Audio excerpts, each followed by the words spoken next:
හොඳයි. අද මම සූදානම් වෙන්නේ පුතේ මේ දැන් අපි වීඩියෝ එකක් පළ කරා අනුමාන රසාස්වාදය මොකක් එන්න වැඩි ඉඩක් තියනවද කියලා මේ අවුරුද්දේ.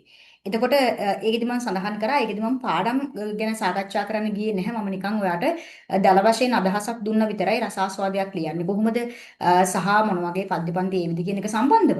එතකොට බොහෝ දරුවෝ කියලා තිබුණා ඒ පද්‍යපන්ති ටික සාකච්ඡා කරමු කියලා. ඒ වගේම ඔයාලා විවිධ ගැටලු අහලා තිබුණා රසාස්වාදයක් ලියනකොට එක පද්‍ය පන්තියක් දැම්මම ප්‍රමාණවත්ද කොහොමද ඒකට උදාහරණ ගලපන්නේ නේ. ඉතින් මෙන්න මේ වගේ ඒ අහපු ප්‍රශ්න වලට උත්තරත් එක්ක මම සූදානම් අද මේ වීඩියෝ එකකින් පුතේ පරමල් පද්‍ය පන්තිය පිළිබඳ අපි සාකච්ඡා කරන්න. පරමල් පද්‍ය පන්තියට අදාළව පද්‍ය පන්තිය අපි රසාස්වාදය කරන්නේ කොහොමද සහ ඔයාට මේක පරමල් පද්‍ය පන්තියට මේ වෙද්දි සටහනක් මොනවත් නැත්නම් එහෙම නැති දරුවෝ ඉන්නවනම් අපේ WhatsApp channel එකත් එක්ක එකතු වෙන්න link එක දෙනවා description box එකේ. ඒතර අපෙන් ඒ සටහන් ඔයාලට ගන්නත් පුළුවන්. හරි. පළවෙනිට මම උත්තර දීලා ඉන්නම් බොහෝ දරුවෝ අහලා තිබ්බ දැන් මේ රසාස්වාදයේ ලියනකොට මේකට උත්තර මේ උදාහරණ ගලපනකොට අපි සම්පූර්ණ කවි පද ටික ලියන්න ඕනද? දාපු උදාහරණයක් නැවත දැම්මට ප්‍රශ්නයක් නැද්ද? මේ වගේ ප්‍රශ්න අහලා තිබුණා. එතකොට මගේ අදහස වෙන්නේ දැන් කොහොමත් ඔයා හිතන්න පරමල් වගේ පද්‍ය පන්තියක් ගත්තොත් මහා දීර්ඝ පද්‍ය පන්තියක් නෙමෙයි.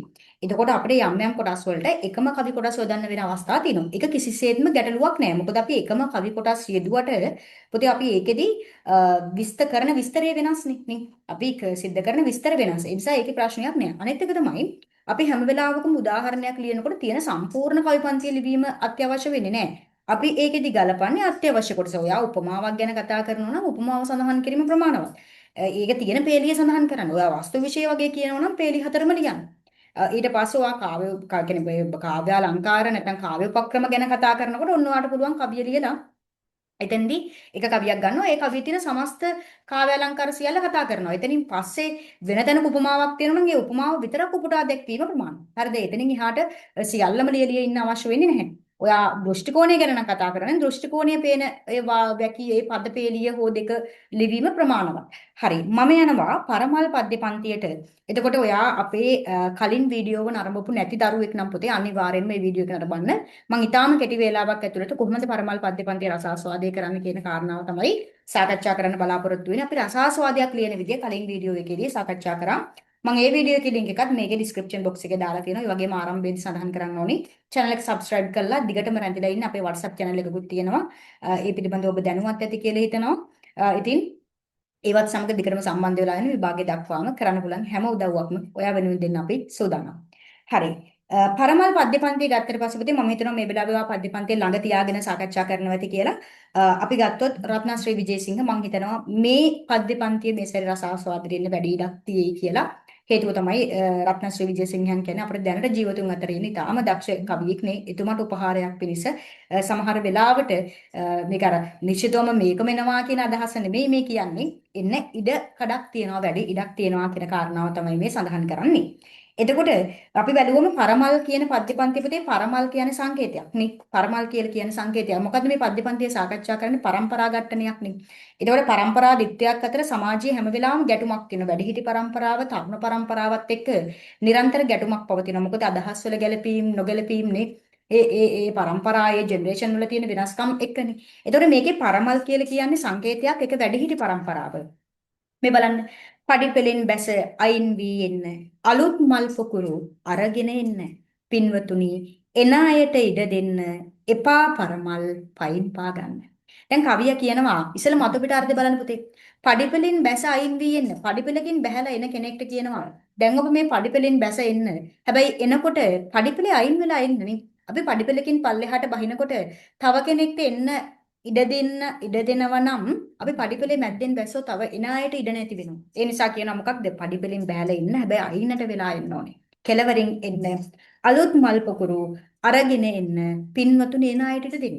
දැන් පරණ මල් පොකුරු ඉවත් කරලා අලුත් මල් පොකුරුත් අරගෙන එන්න කියලා තමයි මේ කියන්නේ. ඒත් එකම කියනවා මොකක්ද එපා පරමල් පයින් පාගන්න. දැන් මොකද්ද මේ කතා කරන්නේ? දැන් රත්නශ්‍රී විජේසිංහන් මේ කතා කරන්නේ පුතේ පරම්පරාදීත්වයක් පිළිබඳවනේ. එතකොට එක්තරා කාලයකදී මල් පිපී සුවඳ හැමුවා ඒක සත්‍යයක්. ඒක සැබෑවක්. හැබැයි එහෙම පිපෙන මල් දවසක පර වෙලා යනවා. ඒක තමයි මේ ලෝකේ සනාතනික ධර්මතාවය. එතකොට එහෙනම් එක කාලවකවානුවකදී තරුණය වෙලා ඉන්න පිරිසක් තවත් කාලවකවානුවකදී වැඩිහිටියෝ බවට පත් වෙනවා. ඒ වැඩිහිටියෝ බවට පත් වුණාට පස්සේ ඒ සමාජ සංදර්භයේ ගොඩනගලා අවසන් වුණාට පස්සේ Tamanගේ નિયમિત කාලවකවානුව ආවම තමා ඕනෑම තැනකින් සමුගත යුතු තැනදී සමුගත යුතුයි. මේ බැසයා යුතු තැනදී බැසයා යුතුයි. ඒක ගෞරවාන්විතව කරන්න කියන කාරණාවනේ මේ කියන්නේ. ඒතකොට රත්නාශ්‍රී විජේසිංහයන් දැන් මේ කියනවා වැඩිහිටි පරම්පරාව. දැන් ඔබේ ඒ කල දවස ඔබේ ඒ අවස්ථාවන් දැන් ඊළඟ පරම්පරාවට නේ නූතන පරම්පරාවට පිරිනමන්න කාලය හරි. ඒ වගේම නූතන පරම්පරාවට උපදේශයක් දෙනවා මොකක්ද? එපා පරමල් පයින් පාගන්න. ඔබ මේ සමාජ දේහය බාර ගන්නවා. ඒක සැබෑවක්. අර වැඩිහිටියන් ගොඩනගපු ඒ සමාජ දේහය දැන් ඔබට පැවරෙනවා. හැබැයි කිසිම වෙලාවක ඒ මල් පර වූ බව සැබෑවක් වුණාට ඒ මල් පයින් පාගලා දාන්න ඔබට අවස්ථාවක් නැහැ. බලන් මේ මල්හි පරමල් සුවඳ කැඩුණු පෙතිවල තිබෙන මුදුමෙලික මහලු මව් කෙනෙකුගේ මුව රැඳුන සිනාවක්සේ ප්‍රේමයෙන් පිරුණ. දැන් කවියා කියනවා පුතේ මේ බලන් මේ මල්ලි පරමල් සුවඳ මල් පර වෙලා ගියපු බව ඇත්ත. හැබැයි මේ මල් සුවඳයි. ඒ කියන්නේ මොකක්ද? වැඩිහිටි පරම්පරාව දැන් වයස්ගත බව ඇත්ත. හැබැයි වයස්ගත වුණාට ඔවුන් ගොඩනගපු ඒ මනුෂ්‍යත්වයේ ඔවුන් ගොඩනගපු මේ සමාජ දේහය ඒ දේවල් තවමත් සුවඳ දෙනවා. ඒවයි වටිනාකම් ඔවුන් කියන වටිනාකම පරණ වෙන්නේ නැහැ කිසි දෙයකනේ. ගොඩනගපු දේවල් ගොඩනගපු කෙනා පරණ වෙන්න පුළුවන්. හැබැයි ඒ ගොඩනගපු දෙයට පෞරාණික වෙන්න වටිනාකමක් හිමි වෙනවා මිස ඒක පරණයි කියලා ඉවත් කළ යුතු මට්ටමට පැමිණ නැහැ කියන එක මේ කියන්නේ. කැඩුණු පෙතිවල තිබෙන මුදුමෙලික. දැන් වැඩිහිටි පරම්පරාව මේ හරියට මලක් පර වෙලා ගියාට පස්සේ මල් පෙතිනේ මුදුමෙලෙක් වෙලා කැඩිලා බිඳිර යනවා. ඒතර වැඩිහිටි පරම්පරාවක් දැන් අබල දුබලයි. ඒතර තරුණ පරම්පරාවට කියනවා ඒ වැඩිහිටි පරම්පරාව දැන් අබල දුබල වෙලා ඉන්න බව ඇත්ත. හැබැයි තවමත් නේ මුදුමිලෙක් ගතිගුණ තියෙනවා. ඒ මනුෂ්‍යත්වයේ කියන එක තවමත් රැඳිලා තියෙනවා. මහලු මව් කෙනෙකුගේ මුව රැඳුන සිනාවක්සේ ප්‍රේමයෙන් වෙන. හරියට නිකන් මහලු අම්මා කෙනෙකුගේ මුහුණේ රැඳිලා තියෙන සිනහාවක් මතක් කරන්නේ. ඒ සිනහාව මොනතරම් අව්‍යාජයිද අහිංසකයිද මනුෂ්‍යත්වයෙන් පිරුණු එකක්ද? එහෙනම් ඒ වැඩිහිටි පරම්පරාවේ ගුණ සුවඳ තමයි පුතේ මේ කතා කරන්නේ. මලානික මල් රේණුවල පෙනෙන අපරිමිත පැතුම් වල මුහුණුවර සියදහස් සත්වලින් පුදන ලද උතුම් මිනිසත් කමේ ගුණ සුවඳ බලන් තවමත් සුවඳ දෙන මහිම. දැන් කියනවා මේ මලානික මල් රේණු දැන් මල් පර වෙලා මලානික වෙලා ගිහිල්ලා. හැබැයි අපරිමිත පැතුම් වල මුහුණුවරනේ තවමත් ඒ බලාපොරොත්තු විය කියලා ගිහිල්ලා නෑ. ඒ බලාපොරොත්තු බිඳ වැටීමකට ලක් වෙලා නැහැ. ඒ නිසායි සිය දහසක් වලින් පුදන ලද උතුම් මිනිසත්කමේ ගුණ සුවඳ. ඒ වැඩිහිටි පරම්පරාවේ ගොඩනගපු මේ සමාජ දේහය, ඒ මනුෂ්‍යත්වයේ දිගු කළ දෑත්නේ තවමත් සුවඳ දෙනවා. ඒ කියන්නේ එක්තරා කාලයකදී මේ සමාජ දේහය ගොඩනැගියේ වැඩිහිටියෝනේ. ඒ මිනිස්සු දැන් අබලදුබල වෙලා ඒ මිනිසුන්ගේ ඒ තියෙන මේ කායික ශක්තියන් වන්තකම් සියල්ල දැන් ටික ටික අඩු වෙලා වියකිලා යනකොට තරුණ පරම්පරාවට මේ සමාජ දේහය බාරගත යුතුයි.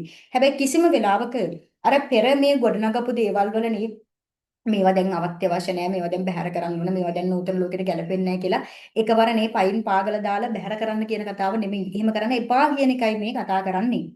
පඩිපෙලෙන් බැස අයින් වී එන්න තිබේ පුදසුන හිස්ව ඔබ පිවිස අලුත් මල් පුකුරු දෝතින් ගන්න එපා පරමල් පයින් පාගන්න. දැන් ඒ වගේම කියනවා දැන් පඩිපෙලෙන් බැස අයින් වී එන්න. අර වැඩිහිටි පරම්පරාවට කියනවා දැන් ඔබේ කාලය හරි.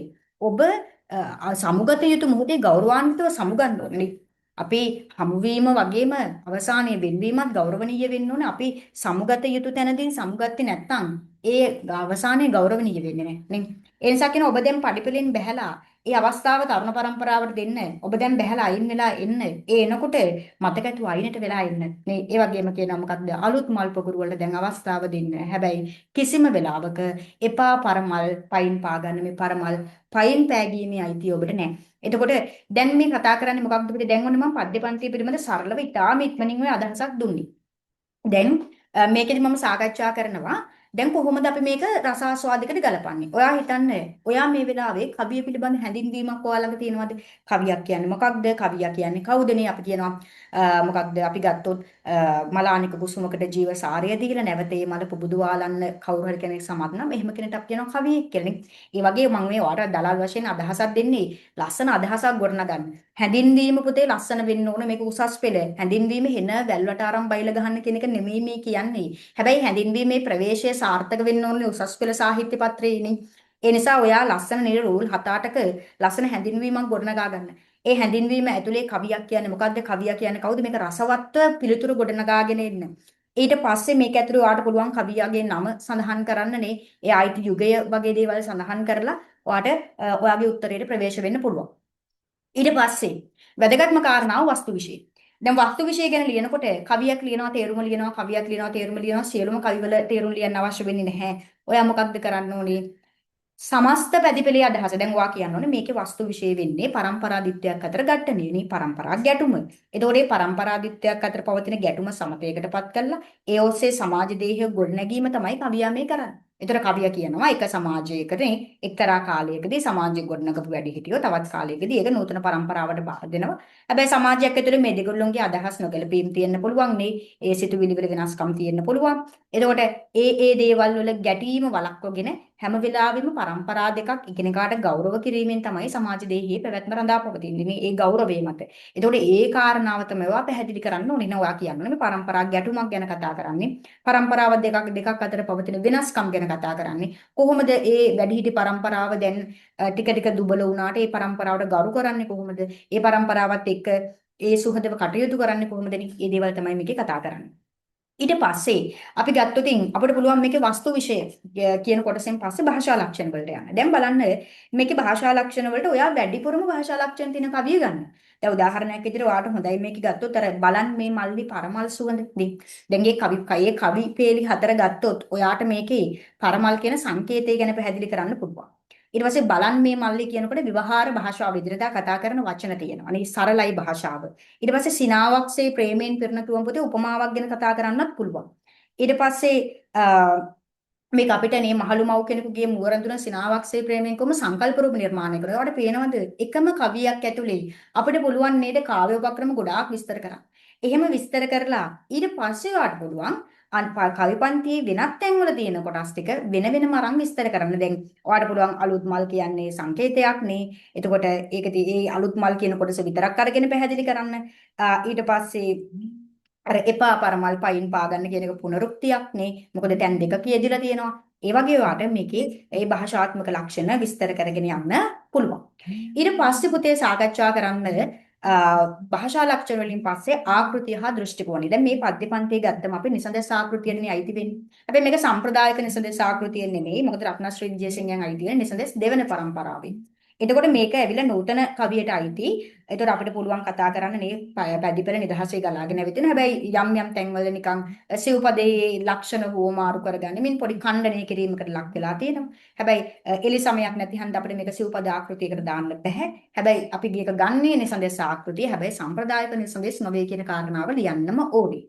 ඊට පස්සේ ඔයාට පුළුවන් මේකේ දෘෂ්ටි කෝණය කවියක පෙනීන විදිහට අපි කියනවා පුතේ දෘෂ්ටි කෝණයක් කියලා. එතකොට මේ දෘෂ්ටි කෝණය ඇතුලේ මේ කවියා මේකෙදි පෙනීන්නේ මම කියලා නෙමෙයි මෙතන ඉන්නේ මේ වෙන කෙනෙකුගේ අත්දැකීමක් Taman ඉදිරිපත් කරන විලාසයෙන්. එහෙනම් ප්‍රථම පුරුෂ දෘෂ්ටි කෝණයට මේක අහිතේ.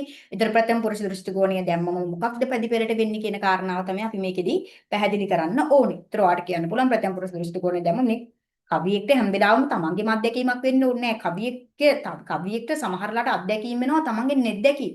දැන් රත්නශ්‍රී විජේසිංහ මහත්මයාට මේ කවිය තව කෙනෙකුගේ අත්දැකීමක් තමන්ගේ නෙත්දැකීමක් බවට කියන තමන්ගේ නෙතින් දැකලා ඒක තමන්ගේ නෙත්දැකීමක් බවට පත් කරගෙන තමයි මේ පැදිපෙළ රචනා කරලා තියෙන්නේ. ඒතර ඒක සෞර්යයට හරි ලස්සනට විස්තර කරලා දෙනවා.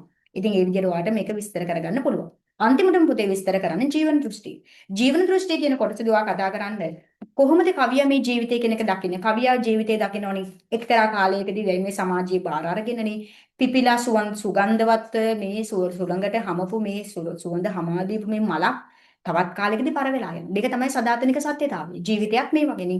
එක්තරා කාලයකදී හොඳ කායික ශක්තියෙන් හැඩි දැඩිව අපි වගකීම් දරාගෙනනේ බොහෝම කැපවීමෙන් වැඩ කරනවා. හැබැයි කාලයක් එනවා අපිට දුර්වල වෙන. අපි කායිකව මේ දුර්වල වෙන පිරිහෙන කාලයක් එනවා. ඒ කාලයේදී අපි අපිට වඩා ශක්තිමත් පිරිසකට මේක බාර දීලා ගෞරවාන්විතව සමුගන්නවා. සමාජයක් ඇතුලේ මේ ඝට්ටනය කියන එකනේ පරම්පරා දෙකක් අතර හැම වෙලෙම සිතුවිලි වලින් චර්යා ධර්ම වලින් මේ හැසිරීම රටා වලින් ඒ සංස්කෘතික කාරණා වලින් හැම වෙලෙම ගැටීමක් තියෙනවා. අන්න ඒ ගැටීම සමතයකටපත් වෙන්න නම් මේ සමතයකටපත් වුණොත් තමයි සමාජ ඉදිරි පැවැත්මක් තියෙන්නේ. නැත්නම් හැම වෙලේම ගැටුම්කාරී විදියට යන්නේ. නැත්නම් හැම වෙලේම එකිනෙකාට ගරහනවා, එකිනෙකාට ගෞරවයක් ඉති වෙන්නේ. ඒතර මේ යන්නේ උතුම් මනුෂ්‍යත්වයේ පිළිබඳවනි ඒ තියෙන ඒ પરම්පරා දෙක අතර සුහදත්වයේ පිළිබඳ මේ දේවල් තමයි මේ පද්‍ය පන්තියේදී දිගින් දිගටම පුතේ සාකච්ඡා කරන්නේ.